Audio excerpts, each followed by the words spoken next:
Good morning, students. In previous video, we have discussed chapter 2 inside our earth. As you know, inside our earth, there are three parts of our earth. In previous video, we have discussed lithosphere, okay, crust, mantle and core. In this video, we will explain chapter 3, our changing earth in geography, okay. Geography में chapter 3 अवर changing earth इस video में हम explain करेंगे। Okay, अवर changing earth, जैसा कि आप chapter के name में देख रहे हैं, अवर चेंजिंग अर्थ। चेंजिंग का मतलब बदलती हुई अर्थ, ठीक है, क्योंकि अर्थ जो है वो डे बाय डे चेंज हो रहा है अर्थ पर। Clear? Simply you can find the meaning of this chapter also. Our changing earth means कि हमारी बदलती हुई अर्थ, ओके, अर्थ पर चेंज हो रहा है। और हमारे बहुत पहले वैज्ञानिक थे जेम्स हटन, उन्होंने कहा था कि change is the law of nature. Change is the law of nature means परिवर्तन प्रकृति का नियम है, ठीक है, परिवर्तन प्रकृति का नियम है। किसने कहा था? जेम्स हटन ने। Change is the law of nature, क्योंकि इस अर्थ पर चेंज हो रहा है। कुछ चेंज हमें बहुत जल्दी दिखाई दे जाता है, कुछ धीरे धीरे चेंजेस होता है, ठीक है। जो आज माउंटेन है, आपको जानकर ये सरप्राइज होगा कि जो आज माउंटेन है, यहाँ पर कभी आज से बहुत समय पहले, करोड़ों साल पहले, ठीक है, यहाँ पर कभी ओशन हुआ करते थे, महासागर थे बड़े बड़े, ठीक है। और जब प्लेटें आपस में टकराई, धीरे धीरे मूवमेंट हुआ उनमें, तो धीरे धीरे माउंटेन बन गए। वैज्ञानिकों का ये मानना है कि आज भी जो हिमालयाज़ हैं वो अपलिफ्ट हो रहे हैं। अपलिफ्ट मतलब आज भी ऊपर उठ रहे हैं, लेकिन उनकी जो स्पीड है वो 1 मिलीमीटर से भी कम है एक वर्ष में, ठीक है। तो बहुत ही स्लो प्रोसेस होता है इनका। It is the natural process, जैसा कि आप पढ़ेंगे इस चैप्टर में जानेंगे, ठीक है, कि जो हमारी लिथोस्फीयर है, लिथोस्फीयर मीन्स जो अर्थ की अपर लेयर, ठीक है, उसको हम लिथोस्फीयर कहते हैं। स्थलमंडल, जलमंडल, वायुमंडल, ठीक है, ये हमने प्रीवियस क्लास में भी पढ़ा है, ठीक है। और प्रीवियस चैप्टर में भी आपने पढ़ा है कि there are 3 sphere. Lithosphere, lithosphere क्या है? लिथोस्फीयर, ठीक है, एटमॉस्फेयर और हाइड्रोस्फीयर के बारे में हम आगे इसी बुक में नेक्स्ट चैप्टर में डिस्कस करेंगे। Now we will explain the lithosphere. Lithosphere means स्थल मंडल, ठीक है, यानी अर्थ की जो अपर लेयर है उसको हम लिथोस्फीयर कहते हैं। और जो ये लिथोस्फीयर है वो डिफरेंट टाइप की प्लेट में डिवाइड्स है, ठीक है, अंडरस्टूड। जो लिथोस्फीयर है ये प्लेट में डिवाइड्स है, अलग अलग प्लेट्स पाई जाती हैं हमारी अर्थ, ठीक है। और ये प्लेट से आपस में मूवमेंट करती है। मूवमेंट का मतलब कि इन प्लेट्स में जो लिथोस्फेरिक प्लेट्स हैं, लिथोस्फेरिक जो प्लेट्स होती हैं, ठीक है, उनमें मूवमेंट होता है, अंडरस्टूड। सपोज दैट मान लीजिए एक प्लेट है और एक यहाँ पर दूसरी प्लेट है, तो ये आपस में इस तरह से भी मूव करती है किधर को, लेकिन ये मूवमेंट बहुत ही स्लो प्रोसेस होता है, ठीक है, पता नहीं 1 मिलीमीटर से भी कम 1 ईयर में, अंडरस्टूड। तो इसलिए हमें पता नहीं चलता। अब एक प्लेट जब दूसरी प्लेट की ओर मूव करती है इस तरह से, तो यहाँ पर जब मूव करती है तो यहाँ का जो प्लेस होता है वो धीरे धीरे अपडेट में लगता है। कभी कभी एक प्लेट इधर से दूसरी प्लेट आई, वो आपस में इधर को खिसक जाती है, इधर को खिसकती रहती है। इस तरह से क्या होता है कि अर्थ के अंदर इंटरनल प्रोसेस होता है, इंटरनल प्रोसेस से चेंजेस होते रहते हैं, अंडरस्टूड। तो there are 2 process of changes on the earth, internal and external. 2 process हैं अर्थ पर चेंज लाने के, एक इंटरनल और एक एक्सटर्नल, ठीक है। जो इंटरनल होते हैं उनको एंडोजेनिक फोर्स भी कहते हैं, एंडोजेनिक, अंडरस्टूड। जैसा कि आप बुक में देखते हैं कौन से फोर्स होते हैं, एंडोजेनिक और एक्सोजेनिक, ओके। एंडोजेनिक फोर्स क्या होते हैं, इनके बारे में हम अभी डिस्कस करते हैं। And exogenic force, exogenic forces,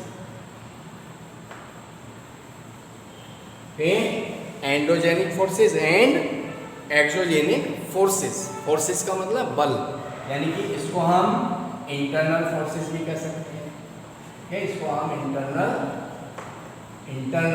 क्योंकि अर्थ के अंदर होती है, इनसाइड भी कह सकते हैं, और इसको हम एक्सटर्नल भी कह सकते हैं। एक्सटर्नल क्योंकि अर्थ के ऊपर होते हैं, ठीक है, तो एक्सटर्नल और इंटरनल, इनसाइड द अर्थ और आउटसाइड द अर्थ, ठीक है। एंडोजेनिक को हम इंटरनल फोर्सेस कह सकते हैं और एक्सोजेनिक को हम आउटसाइड क्योंकि अर्थ के ऊपर होते हैं एक्सटर्नल भी कह सकते हैं, ठीक है। इनसे प्रोसेस जो होता है, इन प्रोसेस से अर्थ के ऊपर चेंज आता है और इन प्रोसेस से अर्थ के अंदर चेंजेस आता है। अंडरस्टूड। अब क्या होते हैं एंडोजेनिक फोर्सेस, जो अर्थ मूवमेंट करती है, किस तरह से चेंजेस होता है, ठीक है। Now we will explain what are the major changes on the earth. Earth पर किस तरह से चेंजेस आता है, ठीक है। मान लीजिए अर्थ मूवमेंट्स, आपको जानकर ये सरप्राइज होगा कि हम स्पेस में अभी भी मूव कर रहे हैं। आवर अर्थ इज मूव, ठीक है, अराउंड द सन। जो अर्थ है वो सन के चारों ओर मूव करती है और इससे क्या होता है, सीजन चेंज होते हैं, डे नाइट चेंज होते हैं, ठीक है। तो everything is change in the universe. Universe में हर चीज़ चेंज है, चेंजेस होता है। Change is the law of nature, परिवर्तन प्रकृति का नियम है, ठीक है। अब आपने देखा अपने आसपास कितना डेवलपमेंट हो रहा है। आज से 10 ईयर्स पहले, उससे 50 ईयर्स पहले देखें तो इतना डेवलपमेंट नहीं था। 50 ईयर्स में कितना चेंजेस हुआ। तो अर्थ के अपर सरफेस पर यानी ऊपर भी चेंजेस हो रहा है, ठीक है, और अर्थ के अंदर से भी कुछ चेंज होता है जो हमें अर्थ के ऊपर दिखाई देता है। जैसे कि बड़े बड़े जो माउंटेन्स हैं वो बन जाते हैं करोड़ों वर्ष में, ठीक है, लेकिन इनकी स्पीड बहुत ज़्यादा कम होती है, बहुत ज़्यादा नहीं होती है। Understood. Endogenic force and exogenic force, exogenic, understood. Endogenic force से क्या क्या चेंजेस आते हैं। Endogenic force means internal force. तो इनसे क्या क्या चेंजेस आते हैं अर्थ पर, ठीक है, जैसे कि अर्थक्वेक या वोल्केनो, अंडरस्टूड, अर्थक्वेक या लैंडस्लाइड, लैंडस्लाइड्स, ठीक है, ये इंटरनल या एंडोजेनिक फोर्स से आते हैं। एक्सोजेनिक फोर्स के कुछ फोर्सेस होते हैं एक्सटर्नल, जैसे कि रिवर्स, रिवर्स के द्वारा भी चेंज होता है, ठीक है। जो रिवर्स होती हैं जब वो माउंटेन से आती हैं, ठीक है, तो उनकी स्पीड बहुत ज़्यादा होती है वाटर की, और वो हार्ड रॉक्स को काट कर अपने साथ बहा कर ले आती है, आपने देखा होगा, ठीक है। उसके बाद रिवर प्लेन में आती है। पहले वो जो सॉफ्ट रॉक्स होती हैं उनको कट कर देती हैं और बड़ी बड़ी गहरी घाटियाँ बनाती हैं, माउंटेन पर वाटरफॉल बनाती है, ठीक है। उसके बाद वो प्लेन में आती है तो वहाँ पर बहुत सारा जो डिपोजिशनल वर्क होता है वो करती है, अपने साथ बहुत सारा मलबा बहा कर ले जाती है, अंडरस्टूड, डिपोजिशन। और उसको फिर प्लेन में या जब वो सी में गिरती है, समुद्र में गिरती है, तो उससे गिरने से पहले डेल्टा टाइप की फिगर बनाती है, ठीक है। इस तरह से रिवर भी वर्क करती है, प्रोसेस है इसका, ये नेचुरल प्रोसेस अपने आप ही चेंज रहता है, ठीक है। रिवर्स के द्वारा जो बहता हुआ रनिंग वाटर है रिवर्स में, उसके द्वारा भी एंडोजेनिक चेंजेस होता है। बड़ी बड़ी गहरी घाटियाँ बन जाती हैं, ठीक है, माउंटेन पर गोर्स बन जाते हैं, वाटरफॉल बन जाते हैं, अंडरस्टूड, और रिवर वैली बन जाती है, फ्लड प्लेन्स बनते हैं इनसे, ठीक है। इसके बारे में भी चैप्टर में आगे डिस्कस करेंगे कौन कौन सी फिगर किस नेचुरल प्रोसेस से बनती हैं, किस प्रोसेस से वो बनती हैं। तो रिवर्स हैं, ठीक है, रिवर के द्वारा भी चेंजेस होता है। एंड विंड, विंड के द्वारा भी चेंज होता है। जब विंड चलती है तो वो अपने साथ बहुत सारी सैंड को उड़ा कर ले जाती है और कहीं पर वो उसको जमा कर देती है। अगर मान लीजिए उसके रास्ते में कोई बैरियर आ जाता है, रुकावट आ जाती है, तो वहाँ पर जमा होती रहती है और उससे बहुत सारी फिगर बन जाती है, चेंजेस हो जाता है। डेजर्ट में अगर आप जाएंगे तो वहाँ पर डिफरेंट टाइप की फिगर्स आपको देखने को मिलती हैं, ठीक है, जिनको हम बरखान कहते हैं, अंडरस्टूड। जो बरखान होते हैं बहुत बड़े बड़े टीले होते हैं रेत के, इस तरह से माउंटेन से बन जाते हैं रेत, ठीक है, जो विंड से बनते हैं, अंडरस्टूड। तो इस तरह की फिगर बन जाती हैं और चेंजेस हो जाता है। सैंड ड्यून्स, ठीक है, सैंड ड्यून्स किससे बनते हैं? सैंड ड्यून्स, ये भी विंड के द्वारा ही बनते हैं, ठीक है। डेजर्ट में बहुत बड़े बड़े माउंटेन होते हैं सैंड के, उनको सैंड ड्यून कहा जाता है। तो ये विंड के द्वारा चेंजेस होता है। And sea waves, sea waves के द्वारा भी चेंजेस होता है। सी वेव्स मीन्स जो समुद्र की लहरें होती हैं, क्योंकि समुद्र का जो वाटर होता है वो अनचेंजेबल होता है, ठीक है, उसमें डे और नाइट मूवमेंट होता रहता है। जो सी की वेव्स होती हैं वो सी लेवल को, जो सी के सरफेस होती है उसमें एरोजन करती रहती हैं और उससे डिफरेंट टाइप की फिगर्स बनती रहती हैं। तो ये उससे चेंजेस होता रहता है, सी वेव्स से भी चेंज होता है। एंड ग्लेशियर, जो ग्लेशियर्स होते हैं आप जानते हैं, ठीक है, what are the glaciers? Glacier are the river of ice. Ice के जो रिवर्स होते हैं, बहुत बड़े बड़े माउंटेन्स होते हैं, वो ग्लेशियर होते हैं, ठीक है। क्योंकि आपने पहले पढ़ा है प्रीवियस क्लास में कि हमारे अर्थ पर बहुत बड़े बड़े ग्लेशियर पाए जाते हैं, ठीक है, और जो ग्लेशियर मेल्ट होते हैं उन्हीं से रिवर में वाटर आता है। अंडरस्टूड। जब ये ग्लेशियर मेल्ट होते हैं तो उससे भी डिपोजिशनल और इरोजनल, डिपोजिशनल कहते हैं कि जमा होने का वर्क, ठीक है, जमाव, एंड इरोजनल कटाव, ठीक है, ये वर्क होता रहता है ग्लेशियर के द्वारा। और उससे क्या होता है कि अर्थ पर चेंजेज आता रहता है, ठीक है। इनसे भी बहुत सारे फिगर्स बन जाती हैं अर्थ पर, जैसे कि रोस मोटेनी, ठीक है, U shaped valley, understood, fjord, ये ग्लेशियर से बनते हैं, क्लियर। तो बहुत सारी फिगर्स हैं जो ग्लेशियर से बन जाती हैं। सी वेव, रिवर, ग्लेशियर, ये भी वर्क करते हैं, अंडरस्टूड। और ये सब नेचुरल प्रोसेस है, अपने आप ही इनसे चेंजेस होता रहता है। ग्लेशियर मेल्ट होते रहते हैं और फिर जो सी का वाटर है वो वाष्प बनकर ऊपर जाता है रेन के रूप में, कुछ आइस के रूप में। जो माउंटेन होते हैं जहाँ पर टेम्परेचर बहुत ज़्यादा कम होता है माइनस में, वहाँ पर वो आइस के रूप में जम जाता है ग्लेशियर के रूप में, ठीक है। और जब वो धीरे धीरे टेम्परेचर बढ़ता है तो ग्लेशियर मेल्ट होते रहते हैं और रिवर्स में वाटर आता रहता है, अंडरस्टूड। माउंटेन से जो निकलने वाली रिवर्स है उनमें आपने देखा होगा कि पूरे वर्ष वाटर रहता है, ठीक है। रेनी सीजन में तो रहता ही, लेकिन समर में भी आता रहता है, बहुत ही कोल्ड वाटर होता है। अगर आप हरिद्वार जाएंगे मई, जून में, अप्रैल में, ठीक है, तब भी उनमें वाटर होता है गंगा रिवर में।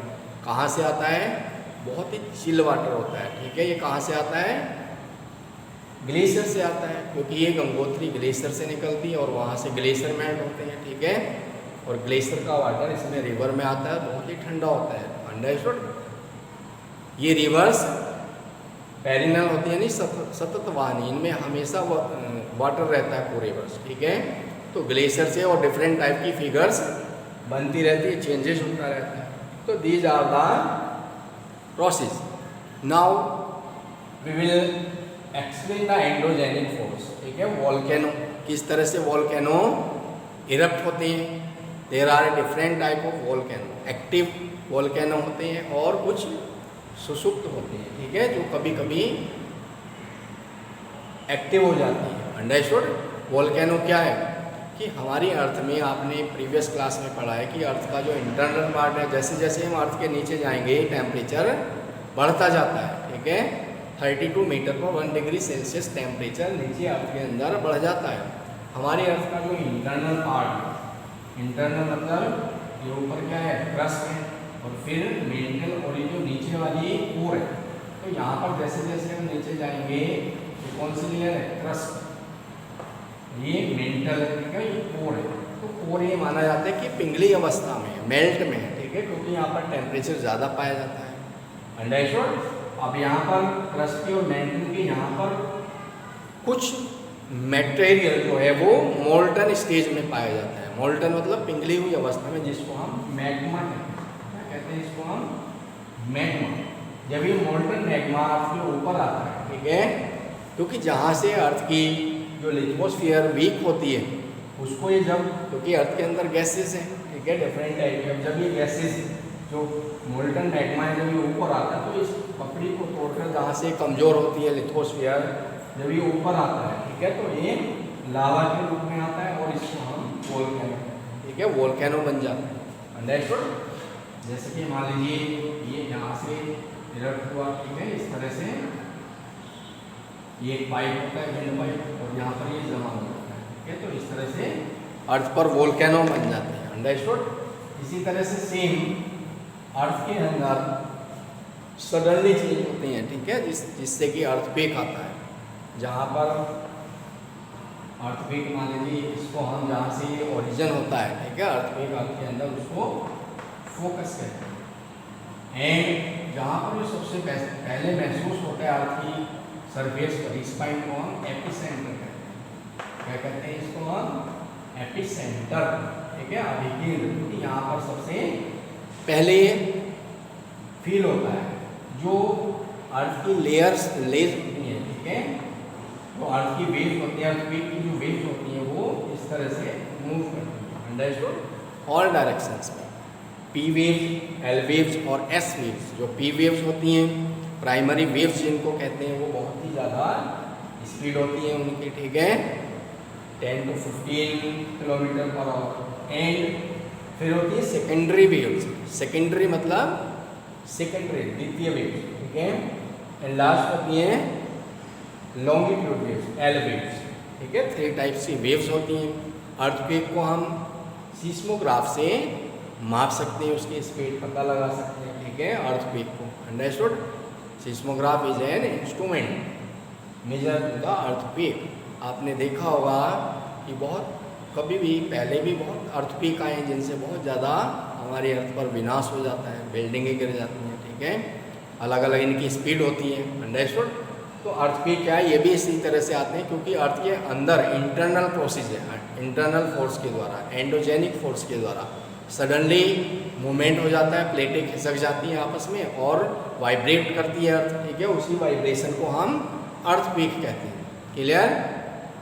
भूकंप इसको हिंदी में कहते हैं, वोल्केनो ज्वालामुखी। इसी तरह से कभी कभी क्या होता है, हिल एरिया में अगर आप जाएंगे तो वहाँ पर अगर मान लीजिए बहुत ज़्यादा रेनी सीजन में रेन लैंडस्लाइड हो जाती है, अचानक से चट्टानें खिसक जाती हैं, जिसको हम लैंडस्लाइड कहते हैं। क्लियर? तो दीज आर द इंटरनल या एंडोजेनिक फोर्सेस। क्लियर?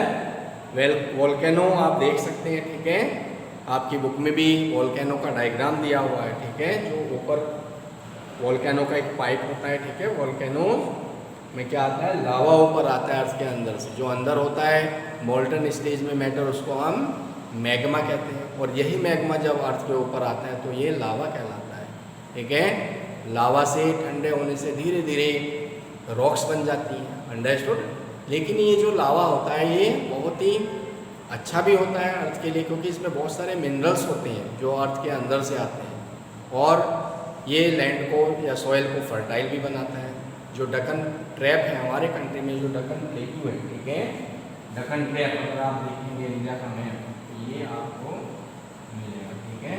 तो ये जो डकन प्लेट्यू है, अंडरस्टूड, इसको हम क्या कहते हैं, डकन प्लेट्यू, ये इसी तरह से बना हुआ है, डकन प्लेट्यू या दक्षिण का पठार।